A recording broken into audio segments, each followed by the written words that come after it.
Hey everyone, it is Dave and Bo, and we are out in the garden yet again on a beautiful Saturday morning. Take a look at all those blooms on Cecile Brunner. It's just absolutely covered and looking really beautiful this morning. Also, what's come into bloom is the rose I spoke on last week called Elena, E-L-E-N-A is the way you spell that rose's name, and it is one of the roses that really shows up in nighttime. So if you stroll through the garden at night, it definitely reflects the moonlight. We've got Ingrid Bergman here, looking fantastic.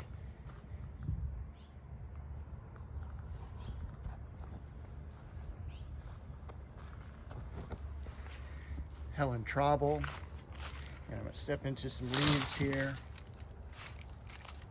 Beautiful apricot color. Now, if you look at Helen Traubel as far as like American Rose Society ratings, it's rated pretty low just because she has a very weak stem like this here. That's why she gets such a low rating. Everything else about her is great.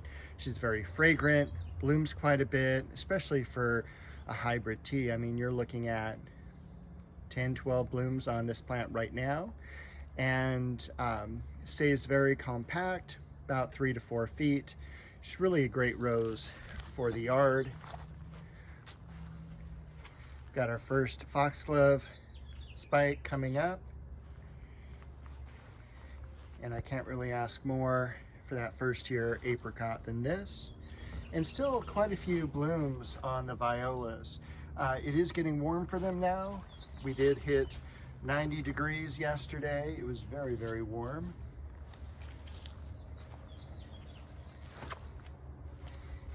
And then the catmint also blooming. I don't think Bo knows the catmint is here. I've never seen her around the catmint, but she does love catnip. A few blooms on the cherry tree, and the cherry tree is leafing out now. I've cut a few blooms off of Lynn Anderson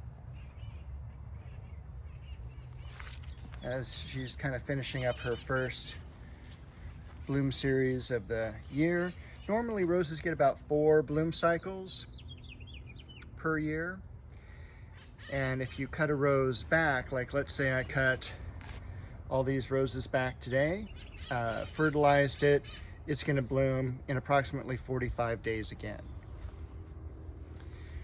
That was Chrysler Imperial, just got hit by the heat yesterday. Queen Elizabeth in the background. And of course, Duet. I did have some lilies coming up, so excited to see those. Garden Party.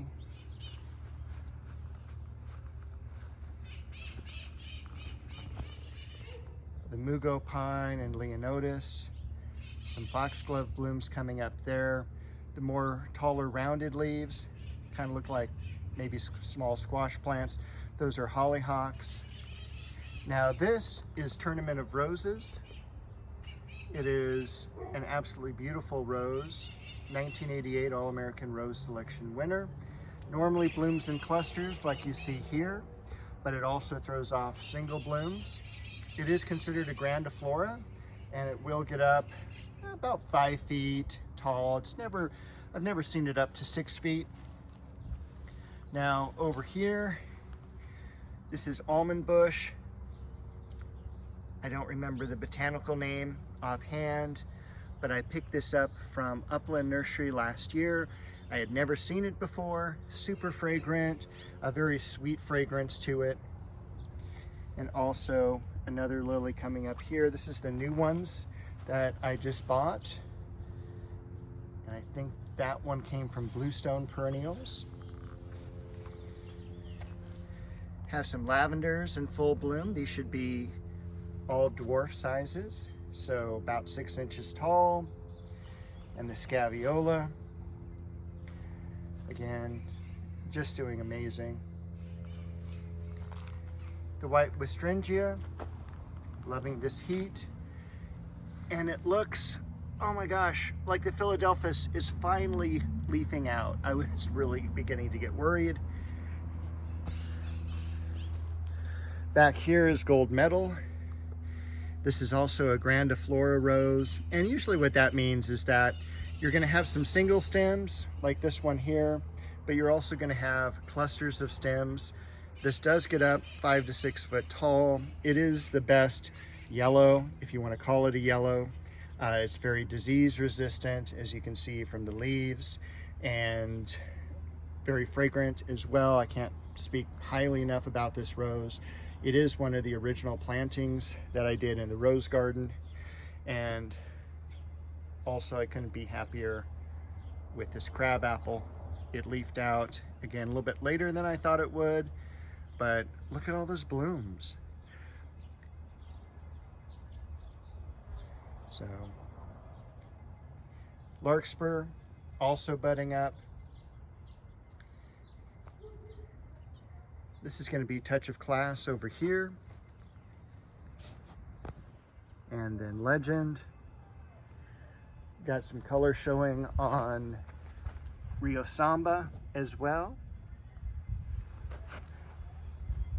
There's Beau again in our journeys. The rose back here opened right after our video last week, so it's a little bit spent, but this is Sonia. Another beautiful coral pink blossom. Some Shastas in the back. The banana shrub that you see there in the background hasn't grown a whole lot. I see a little bit of new growth starting. We'll see how that does. That's the Tabernet Montana, and the Stonecrop sedum underneath.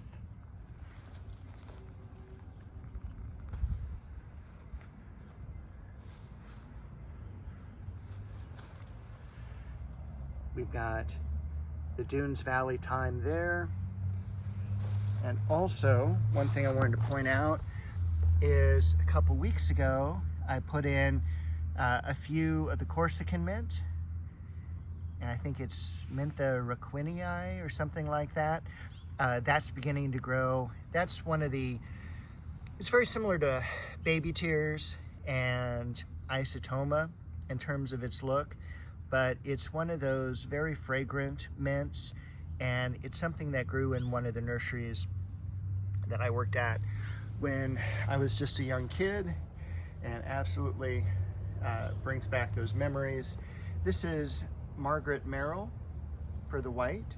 This is a Floribunda, although it is single stem. Floribunda is a small compact plant, and it is usually blooms in clusters like iceberg or trumpeter. This is Chicago Peace back here.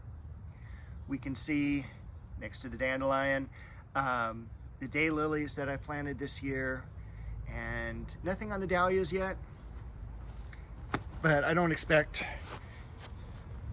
anything for at least another week or two.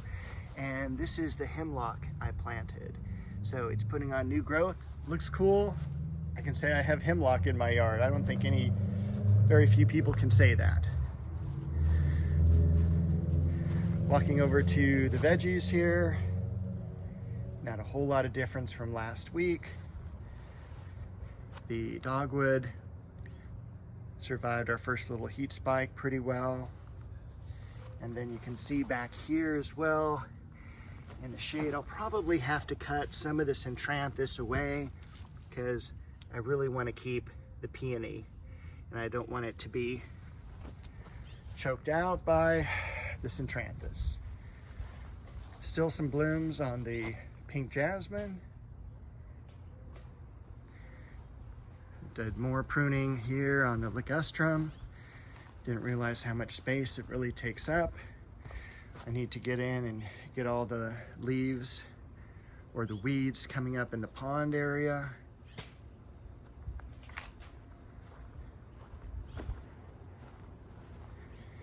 And then Over here, pomegranate doing extremely well.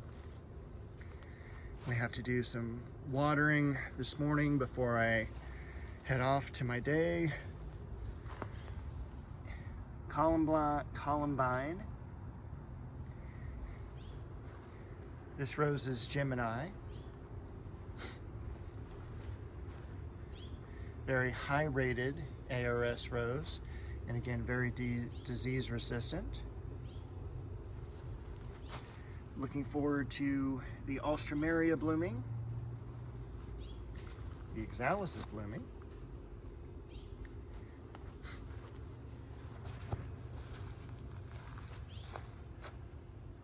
The red sorrel, red stem sorrel.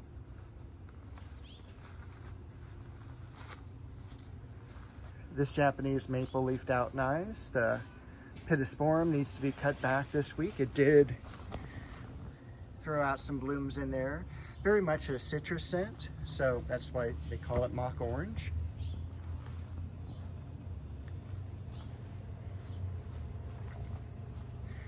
This tree rose is Crimson Bouquet. And the osteo's there, just a little bit done with blooming. That's me, at least my shadow. Fig tree along the back is leafing out. That is a variety I picked up from Exotica Nursery down in San Diego, or Vista, which is right near San Diego. It's called Strawberry Fig. I do cuttings from it every year. Figs do extremely well from cutting, so